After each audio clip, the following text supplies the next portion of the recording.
through. India win the most incredible test match and the most amazing series by playing magnificent cricket.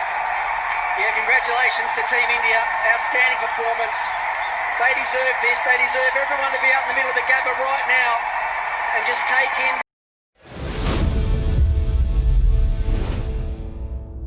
Show Abhishek, आपका KFD channel पर बहुत बहुत धन्यवाद आने का और बहुत बहुत स्वागत भी।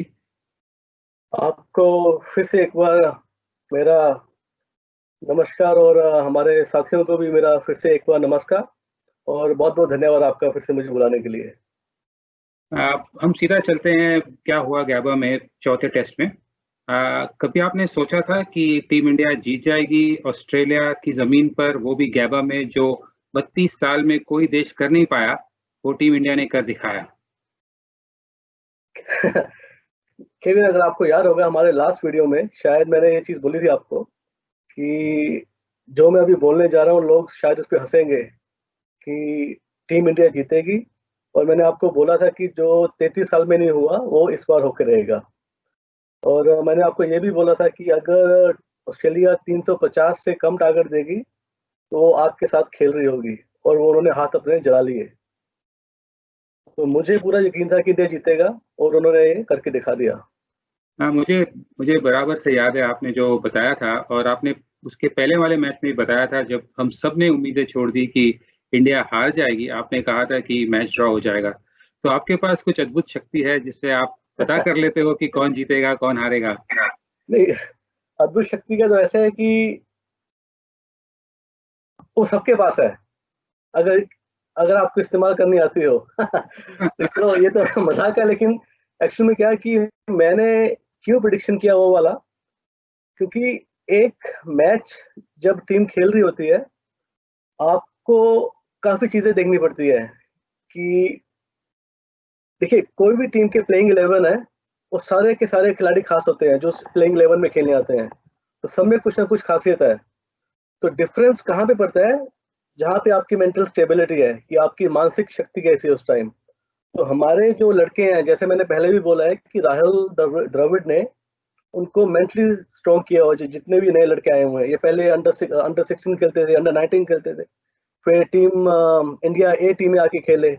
तो मैं उन सब चीजों को पूरा गौर करके देख रहा था कि ये लड़के वहां पे कुछ प्रूव करने के लिए गए हुए हैं। जीतना हारना इनके लिए कोई ज्यादा मायने नहीं रखता था, इनको था कि हमें अपने देश के लिए खेलना है। और ये उस जज्बे के साथ खेले थे कि कुछ मर्जी हो जाए, हमने अपना 100-200% देना। 100% तो सारे देते हैं, ये अपना 200% देने के लिए लड़के आए हुए थे, और इनको अपनी काबिलियत दिखानी थी लोगों को, और इन्होंने दिखा दी। तो मैं उस बेस पे बोला था कि ये कुछ ना कुछ करेंगे, और उन्होंने करके दिखा दिया। नहीं, बहुत बहुत सही बात बताई आपने। एक चीज तो माननी पड़ेगी आप कि जब स्टार प्लेयर नहीं होते तो टीम वर्क ही काम कर जाता है, और इस टीम इंडिया ने वो करके दिखाया। एक टीम एफर्ट उभर के आई, सभी ने अपना अपना योगदान दिया, और ओपनिंग बैट्समैन से लेके मिडिल ऑर्डर से लेके लोअर ऑर्डर तक पार्टनरशिप्स बने, लोगों ने मार खाया फिर भी डटे रहे, क्योंकि उनमें एक बिलीफ थी कि वो ये जीत जाएंगे गेम। तो आपको क्या लगता है कि हमारे जो नए प्लेयर्स हैं जैसे शुभमन गिल, उससे शुरू करते हैं, उसके बारे में आप कुछ बताएंगे? उसकी बैटिंग स्टाइल, उसकी अटैकिंग नेचर जो है। देखिए, जो शुभमन गिल, आपको याद होगा कि पहले जो मैच था शायद उसमें पृथ्वी शॉ था लड़का जो खेल रहा था ओपनर के तौर पे। तो शुभमन गिल शायद उसका खेलने का चांस नहीं था, क्योंकि अगर आप देखो, अगर मैं गलत नहीं हूं तो ये पृथ्वी शॉ वही लड़का है शायद जिसने शायद स्कूल लेवल में 400 रन बनाए थे, ऐसा कुछ वही था ना ये शायद लड़का। वही था। तो उसका चयन तो कि ऑब्वियसली था कि उसको उन्होंने डालना ही है टीम में। तो लेकिन जब शुभमन गिल ने देखा कि पृथ्वी शॉ परफॉर्म नहीं कर पाया, और जो उसको मौका मिला उसने उसको दोनों हाथ से दबोच लिया। क्योंकि एक तो जैसे मैंने पहले बोला कि उनमें कुछ करने का जज्बा था और है, तो उस लड़के ने उसी मौके को पकड़ा और उसको जाने नहीं दिया, और अपना 200% उसने उसमें डाला। और अपना नेचुरल गेम खेला। सबसे बड़ी बात क्या है कि केविन की कोई भी खिलाड़ी है, अगर वो अपना नेचुरल गेम छोड़ के कुछ अलग आजमाता है तो मेरे ख्याल से नहीं कि वो चलता है, क्योंकि जो आदमी अटैकिंग गेम खेलने के लिए बना है, वो अगर प्रेशर में आके अपना बॉलें वेस्ट करनी शुरू कर दे या कुछ हटके करना शुरू कर दे तो वो परफॉर्म नहीं कर पाएगा। तो जैसे मैंने पहले बोला कि इनकी मानसिक स्थिति ही ज़्यादा मैटर करती है, और द्रविड़ ने इनको यही सिखाया है कि प्रेशर में कैसे खेलना है, अपना नेचुरल गेम खेलो। और शुभमन गिल ने वही किया जिसके लिए वो जाना जाता था। इंडिया ए में भी वैसे ही खेलता था वो, और टीम इंडिया में आके उसने वही प्रदर्शन किया और जिसका नतीजा हमारे सामने है। सही है। वैसे तो सभी लोग पंत के बारे में बात कर रहे हैं कि एक सुपरस्टार है, अटैकिंग गेम खेलता है, बिना डर, जो जो मन में आए वो वैसे शॉट्स मारता है। इस बार उसने थोड़ी सी सहूलियत भी दिखाई, लेकिन मेरे ख्याल से जो रियल स्टार है, जो बैकग्राउंड में है, वो है पुजारा। उसके बारे में लोग ज्यादा बात करते नहीं है, पर उन्होंने जो डट कर पेस बॉलर्स का सामना किया, बदन पर इतने सारे चोटें लगी फिर भी दिखाया नहीं, पूरी ऑस्ट्रेलियन बॉलिंग को उसने खत्म कर दी। फिर जाके हमारे लोअर ऑर्डर को थोड़ा सा आसान हो गया कि वो स्ट्रोक्स मार सके और स्कोर कर सके। तो आपके क्या विचार है पुजारा की गेम पर? बहुत से लोग कहते हैं कि वो स्लो खेलते हैं, पर मेरे ख्याल से अगर वो नहीं होते तो ये मैच जीतना मुश्किल था। देखिए, जैसा मैं पहले भी कई बार बोल चुका हूँ कि जो टेस्ट मैच है वो जीता जाता है कि अगर आपके बॉलर दूसरी टीम को 2 बार आउट कर दें। ये वनडे मैच नहीं है या T20 नहीं है जहाँ पे आपको 10 बॉलों में आके 40 रन मारने हैं या 20 बॉलों में आके 50 रन मारने हैं। ऑस्ट्रेलिया जैसी विकेट पे जिसपे इतना उछाल है और अनप्रेडिक्टेबल विकेट है, और उनका जो बॉलिंग अटैक है, अगर आपको शायद पता हो, आपको पता होगा कि जो इनका बॉलिंग अटैक है ऑस्ट्रेलिया का, जो वो 4 लोग बॉलिंग कर रहे थे, उन्होंने 1030-35 के करीब विकेट लिए आपस में आज तक, जो चारों लोग खेल रहे हैं। और इंडिया के जो नए लड़के आए हैं, वो चारों मिला के उन्होंने शायद 13 या 12 विकेट ली थी। तो आप देख सकते हो कि कितना डिफरेंस है दोनों में। तो जब आपके सामने ऐसे दिग्गज बॉलर हो जो अपने फील्ड में माहिर हो, तब आपको उनका सामना करने के लिए डिटर्मिनेशन दिखानी पड़ती है, और पुजारा ने वही किया जिसके लिए वो जाना जाता है। देखिए, एक स्ट्रेटजी होती है टीम की कि जिस खिलाड़ी का जो रोल है, जैसे मैं आपको पहले ही बोलता हूँ कि टेल एंडर्स पे ज़्यादा आपको प्रेशर डालने की जरूरत नहीं है कि आप बैटिंग सीखिए, क्योंकि उनका काम नहीं है वो। पुजारा जिस चीज के लिए जाना जाता है उसको एज ए द्रविड़ का रिप्लेसमेंट माना गया है कि जो राहुल द्रविड़ पहले काम करता था वो पुजारा काम करेगा। तो उसने वही काम किया है, क्योंकि सही अगर आप ये देखिए कि पुजारा ने क्या किया, उसने उन बॉलरों को मानसिक रूप से थका दिया। वो बॉल मार रहे थे, वो आके ब्लॉक कर देता था। तो ये एक तरीके का उन्होंने मानसिक गेम भी खेला, कि उन्होंने भी अपना नेचुरल गेम खेला कि आप जितना मुझे बॉल मारो, मुझे उकसाओ, मुझे ललचाओ, मैं वही करूंगा जिसके लिए मैं जाना चाहता हूँ, कि विकेट रोक के रखना है, और मैं वही करूंगा। उसने वो किया।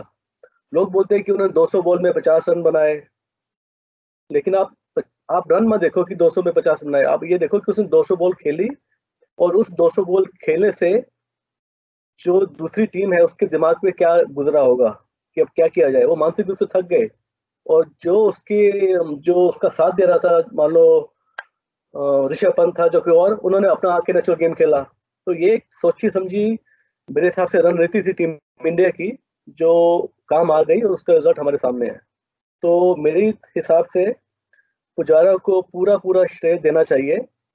जो लोग उसको बोल रहे हैं कि धीरे खेला, मेरे हिसाब से वो ठीक नहीं है। हाँ, लेकिन आपको मैं एक बहुत बात और कहना चाहता हूँ कि मैच का रिजल्ट आने के बाद हर कोई अपना विश्लेषण दे देता है। यही अगर टीम इंडिया मैच हार गई होती तो शायद हम पुजारा की तारीफ नहीं कर रहे होते। तो सही है। परफॉर्मेंस का रिजल्ट के साथ सीधा सीधा मैचिंग होता है। सही है। तो सही है। एंड ऑफ डे मैटर करता है कि आपकी परफॉर्मेंस ने क्या रिजल्ट दिया। अगर टीम इंडिया मैच हार गई होती तो हम बोल रहे होते कि बताओ, 200 बॉल वेस्ट कर दी, 50 रन बनाए, क्या फायदा हुआ, प्रेशर में लगी, जैसा कि लोग बोल रहे थे। आपको याद होगा पहले मैच में शायद लोगों ने ये बोला था कि पुजारा ने टीम इंडिया को प्रेशर में लाके खड़ा कर दिया, 100 बॉल खेली और 20 रन बनाए। अखबारों में भी ऐसे काफी मैंने जो क्रिकेट के दिग्गज माने जाते हैं उनकी टिप्पणियां सुनी मैंने। तो वही है, रिजल्ट अगर आपके पक्ष में आ गया तो आप उसकी तारीफ करोगे, नहीं आया तो आपके लिए वो जीरो है। पर पुजारा ने वही किया जिसके लिए वो जाना चाहता है। रिजल्ट चाहे कुछ मर्जी हो, उसने अपना रोल बखूबी निभाया, पहले मैच में भी और आखिरी मैच में भी।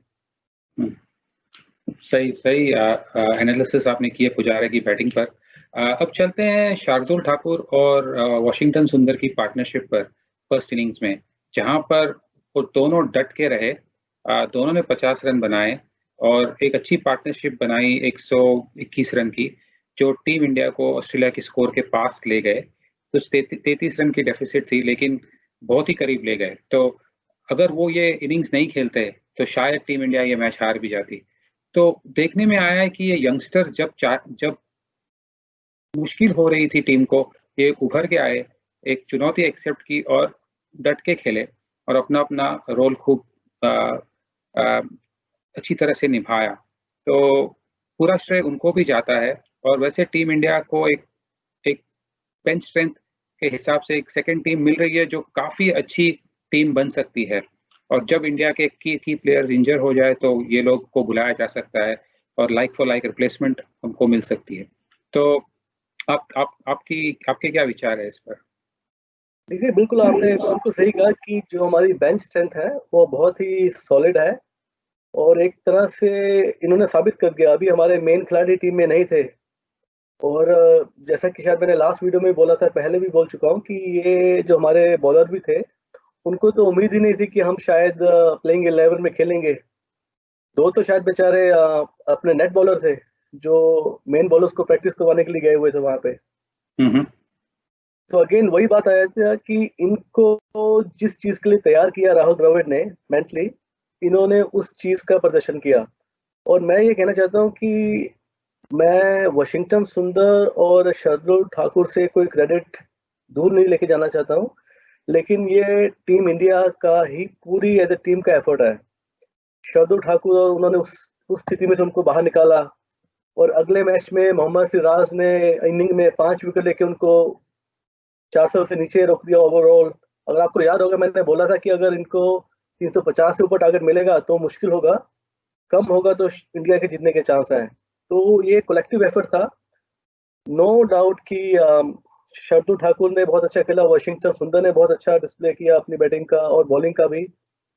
मोहम्मद सिराज ने भी बहुत अच्छा प्रदर्शन किया। अगर आपको याद होगा, उस लड़के ने जो उसके साथ ग्राउंड पे हुआ, जिसके लिए ज्यादातर खैर मुझे तो हैरानी नहीं हुई क्योंकि ऑस्ट्रेलियन दर्शक किस चीज के लिए जाने जाते हैं। तो शायद लोगों को हैरानी हुआ होगा कि देखो उन्होंने ऐसी स्लेजिंग की, जब लोगों ने ऐसा कुछ बोला तो मुझे हैरानी नहीं हुई। वो उनके लिए मेरे इनफैक्ट मुझे हैरानी हो रही थी कि उन्होंने अभी तक किया क्यों नहीं, क्योंकि जो उनका जिसके लिए वो जाना है उनको पहले कर देना चाहिए था। लेकिन सुनने के बाद भी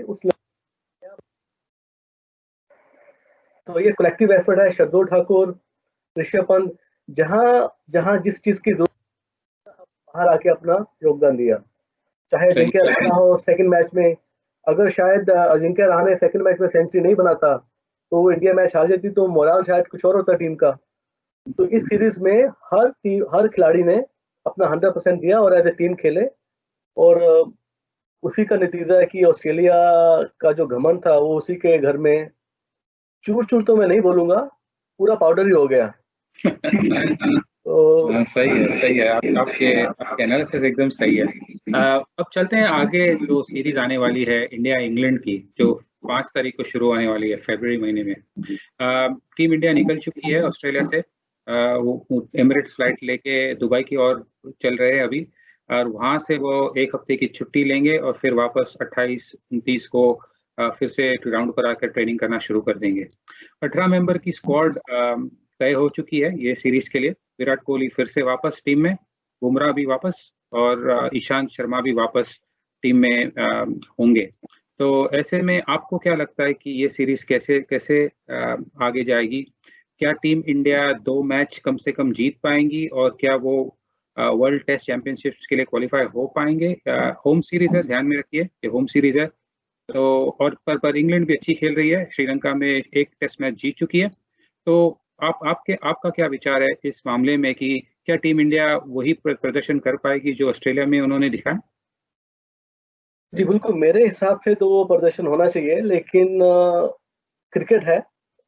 ऑस्ट्रेलिया भी अपने घर में खेल रही थी, गाबा में 35 साल से गेम हारी नहीं थी कोई। सबके सामने आया क्या हुआ। तो मेरा जो निजी राय है, मैं एक्चुअली मैच की सीरीज से पहले बिल्कुल दूसरी टीम को मतलब कि जीरो नहीं कर देता कि नहीं वो इंडिया में आ रही है तो इंडिया उसको 4-0 से हरा देगा, जैसे ऑस्ट्रेलिया वाले बोल रहे थे। क्योंकि वो टीम में भी अच्छे खिलाड़ी हैं, कोई घास काटने वाले नहीं है। जो रूट, बटलर, काफी खिलाड़ी हैं उनमें। लेकिन पलड़ा हमेशा होम टीम का भारी रहता है, नो डाउट, साइकोलॉजिकल एक। लेकिन उनपे एक साइकोलॉजिकल प्रेशर भी रहता है, क्योंकि उनको अपने घर में हारना नहीं है। और टीम इंग्लैंड से काफी लोग इतनी उम्मीदें नहीं रख रहे हैं, तो मेरे हिसाब से प्रेशर होगा इंडिया पे, कि खास करके जो अभी उन्होंने प्रदर्शन किया ऑस्ट्रेलिया में। तो अगर आप मेरे हिसाब से कागज पे देखा जाए और जो रिसेंट उनका प्रदर्शन है, तो मैं तो इंडिया को 3-0 का फेवरेट मान रहा हूँ, कि एटलीस्ट 3 मैच तो वो जीतेंगे, 2 या 3। मुझे नहीं लगता इंग्लैंड किसी मैच में हरा पाएगी, पर अगेन जैसे मैंने कहा कि डिपेंड करता है उस दिन कौन खिलाड़ी कैसा प्रदर्शन कर रहा है। लेकिन कागजों के हिसाब से टीम इंडिया 3-0 या 2-0 कम से कम रहेगी। ठीक है। तो आखिरी सवाल, क्या आपको लगता है कि टीम इंडिया ने टीम ऑस्ट्रेलिया को चूना लगाया इस सीरीज में? क्या टीम इंडिया ने उनको ये बताया कि हम ड्रॉ के लिए खेल रहे हैं और गए जीत के लिए? आपका क्या विचार है? देखिए, मेरे हिसाब से तो चूने के साथ साथ उन्होंने उनको सीमेंट भी लगाया। वो इसलिए क्योंकि चूना इसलिए क्योंकि टीम इंडिया ने ऐसा शायद, तो देखिए कि जो पुरानी हिस्ट्री में हो चुका है, जैसे पहले टीमें इंडिया में ऑस्ट्रेलिया में खेलने आती थी, एक मैच हार जाती थी, उसके बाद वो क्या बोलते हैं, चलो यार किसी तरीके से सीरीज निकालो, चलो वापस एक मैच ड्रॉ कर दो और ना हारे, तो उनका ये माइंडसेट होता था। लेकिन इस टीम में क्या किया, उस माइंडसेट को तोड़ा। लेकिन ऑस्ट्रेलिया को क्या लगा होगा कि जो पुरानी टीमें आ रही हैं हमारी, पहले भी आके गई हैं, खासकर इंडिया नहीं, बाकी सब कॉन्टिनेंट नहीं, और इंग्लैंड भी, साउथ अफ्रीका भी, वेस्ट इंडीज भी, कि अगर हम उनको एक मैच में हरा देते हैं तो बाकी मैच में उनकी कोशिश रहती है कि ये ड्रॉ करेंगे। तो जैसा फर्स्ट मैच में प्रदर्शन था टीम इंडिया का कि 36 पे ऑल आउट हो गए थे सेकंड इनिंग में, तो उनको तो यही लगा होगा कि अब टीम इंडिया जीत की बात तो दूर, वो शायद ड्रॉ के लिए खेलेंगे। तो उनको वो तीसरे मैच में, और सॉरी चौथे मैच में उनको ये लगा होगा कि ये जीत के लिए नहीं जाएंगे, ये ड्रॉ के लिए खेलेंगे। तो इसीलिए अगर आपने देखा होगा, पहले ओवर से उनकी बॉलिंग में एग्रेशन था, उनके खिलाड़ियों की बॉडी लैंग्वेज आप देख सकते हैं कि बहुत एग्रेशन दिखा रहे थे कि अब हम इनको लेटा देंगे। लेकिन टीम इंडिया ने वही किया, उनको इंडिकेशन ऐसा आया कि ये खेलेंगे ड्रॉ के लिए, लेकिन वो तो चूने और सीमेंट की बोरी साथ में लेके गए थे। जैसा उन्होंने हाफ टाइम के बाद उनको चूना लगाया, शॉट पे शॉट मार के, और दूसरा आदमी सीमेंट गीला करके नीचे डालता रहा, वो वहां पे जमे खड़े रह गए, ये हुआ क्या है। आप देखो, जो उनका विकेट कीपर पेन है, जो उनका कैप्टन है, उसके हाथ से बॉलें नहीं पकड़ी जा रही थी बाद में। वही ना, क्योंकि चूना लगा दिया था, सीमेंट पैरों में जमा दिया था, तो क्या खेलना मुश्किल था। तो इसलिए मैं कह रहा हूँ उनको आपकी बात ठीक है, चूना तो लगाया, मेरे हिसाब से उनको सीमेंट भी लगा दिया उन्होंने, कि ना हिल पाए और ना कुछ कर पाए बेचारे। सही है। ओके अभिषेक जी, बहुत बहुत शुक्रिया। इतना ही टाइम है हमारे पास इस सेगमेंट में। आपका आना इस चैनल पे और आपके विचार पेश करना और आपके जो प्रेडिक्शंस पेश करना, वो हमें बहुत अच्छा लगता है। हम चाहेंगे कि आगे भी आप हमारे चैनल के साथ जुड़े रहे इंडिया इंग्लैंड सीरीज के लिए। तो तब तक के लिए बहुत बहुत शुक्रिया, और मिलते हैं अगली बार जब इंडिया इंग्लैंड के साथ इंडिया की जमीन पर खेलेंगे। जरूर, धन्यवाद Kevin. Thank you. Thank you.